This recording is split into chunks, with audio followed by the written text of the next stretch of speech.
يوسف الحمد لله على السلامه، نورت الله مصر. يسلمك يا حبيبتي. عامل الله ايه؟ يسلمك. عامل ايه يا حبيبي؟ الحمد لله والله لسه واصل من الامارات حالا. الحمد لله على السلامه، نورت. جبت لي ايه هديه بقى؟ اول سؤال. ايوه طبعا. الله يخرب بيتك. جبت لك حاجات حلوه كتير جدا، جبت لك عطورات، جبت لك مخاوير، جبت لك عبايات، جبت لك مكسرات، جبت لك كل حاجه انت بتحبيها في الامارات، انا يعني جبتها لك. رجع امتى الامارات بقى؟ مش عاجبينك ولا ايه؟ لا طبعا دي مش قيمه الهدايا ديت يا يوسف. انا قلت هتجيب لي سياره، هتجيب لي ذهب، هتجيب لي يخت، هتجيب لي طياره، هتجيب لي حاجه كده. انت جاي من الامارات، انت جاي من دمنهور. جايب لك سياره من الامارات يا مريم وانا جاي؟ لعبه طيب ولا قصدك حقيقيه؟ لا عربيه لعبه يعني. حقيقه.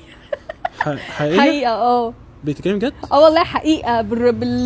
بالمفتاح افتحها كده واسوقها واعبيها بنزين واطلع بيها على الطريق.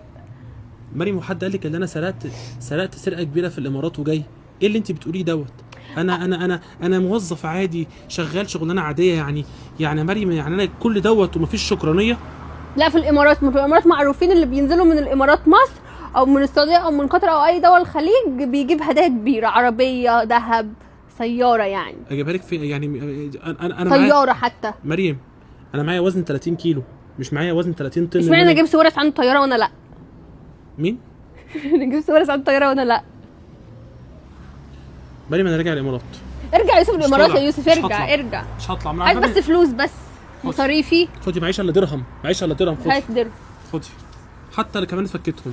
ده مصري. خد يا يوسف فلوسك، ده 60 70 جنيه. خدهم يا يوسف، روح ربنا يحلل عليك يا حبيبي. يحلل عليك. سلام سلام.